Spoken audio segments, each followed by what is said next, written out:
Vizional production. The third part. The Church of Our Lady of Annunciation, Leja. The legendary origin. One of the oldest churches in Leja is the Church of Our Lady of Annunciation, renowned as the Church of Dom Leshi. Its foundation is linked to some legends and mythological stories about the passage of Saint Francis upon his return from the Holy Land in 1219-1220. Rumors indicate that Saint Francis used a pine branch to mark the drawing of the church sketched directly on the land, exactly at the hill facing ancient Leja, a hill which is called Marlecai today. The construction of this church was completed by a preacher from Lej, called Dom Leshi, who converted to a Franciscan. This is the reason why the inhabitants of Lej call this church the Church of Dom Leshi. Vizional production. The history of the church. 13th and 14th century. The Franciscan church built here had an inscription stone engraved in Latin on the church's door, where it was written, "This temple of the Minor Franciscan Brothers is built in 1240. However, the historic data do not match, as the first historic document that proves the presence of Franciscans in Leja refers to 1464. The year 1240 engraved in Latin on the church's door is likely referring to another church, built in the same place, when the diocese of Leja had connections with the Byzantine metropolis of Durrës.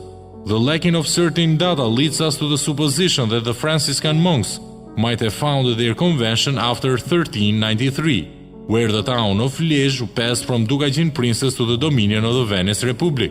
It is even the architectural style which indicates that the church might have been built at the end of the 14th century, or at the beginning of the 15th century. 15th century. The Franciscan Convention in Leja officially becomes part of the history for the first time in an order document in 1464, when our national hero George Castriot Skanderbeg was still alive. 17th and 18th century. The constructions of this Franciscan complex have seen destructions and fire several times, which have been followed by restorations and partial reconstructions. During the Ottoman invasion, the battles caused ongoing damages to the monastery and to the Church of Our Lady Annunciation. The most prominent is the attack of the Turkish army of Muhammad II, launched in Leja in 1478, which caused damages to the church and to the monastery, but which were soon remedied with the expenses of the Turkish commander Ibrahim Pasha. Despite the dire times for the Catholic during the Ottoman invasion, the Church of Our Lady of Annunciation managed to survive until the present day. This is witnessed by the fact that it is always present in the list of holy buildings of the Leja diocese. The convention is continuously mentioned in the Franciscan order documents and on the relations sent to the apostolic visitors of Vatican. In these documents we find the descriptions of the religious feast of Our Lady of Annunciation, celebrated every year on the 25th of March, with the participation of Catholic and Muslims as well. 20th century. During the World War I, the Austrian-Hungarian Army 1918 turned the cult object into a health center. The same occurrence took place even during World War II, until the construction of the town's hospital.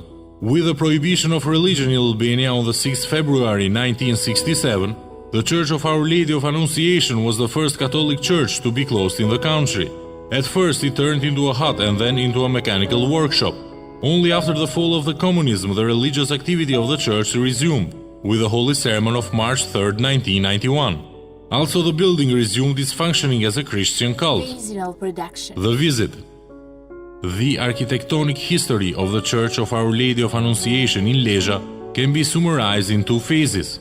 The first was in the 13th century, 1214, where the first church was built, much smaller than the present one, whose foundation is not attributed to the Franciscan order. No data are found about this construction phase, perhaps relating to the fact that excavation never took place under the church's floor.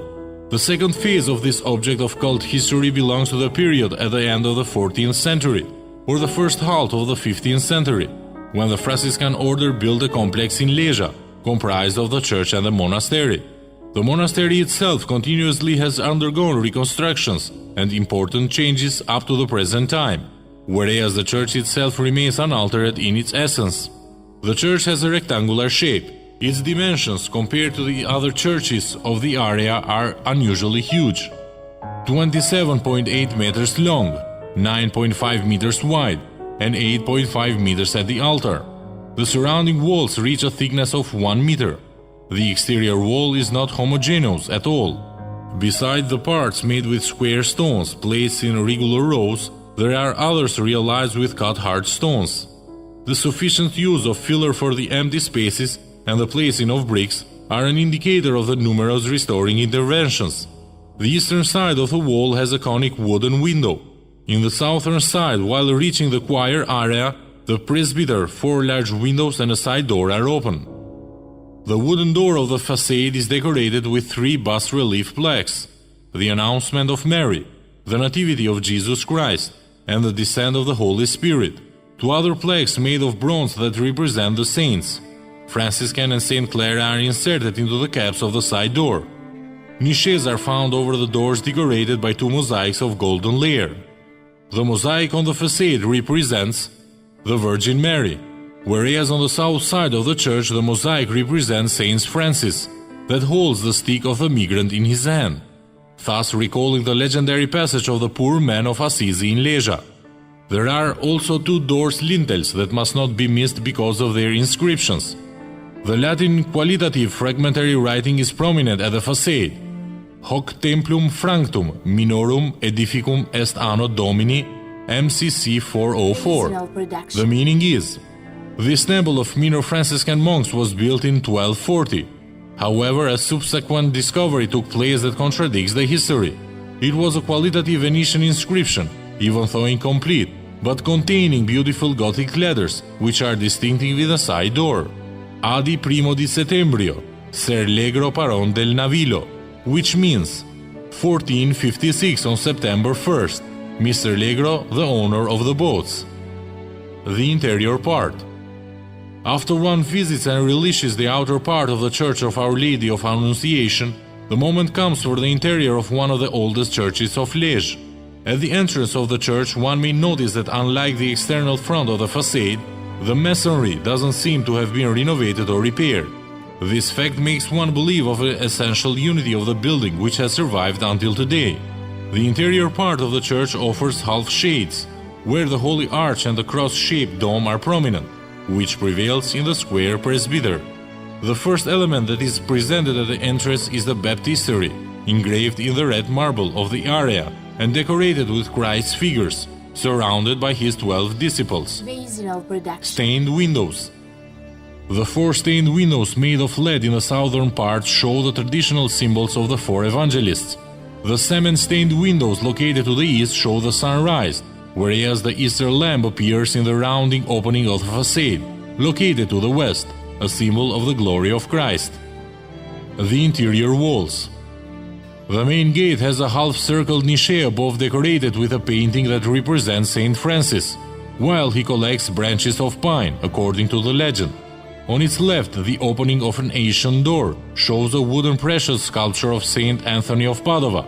In the middle of the wall, a series of white ceramic tiles invite believers to see the suffering of our God Jesus Christ.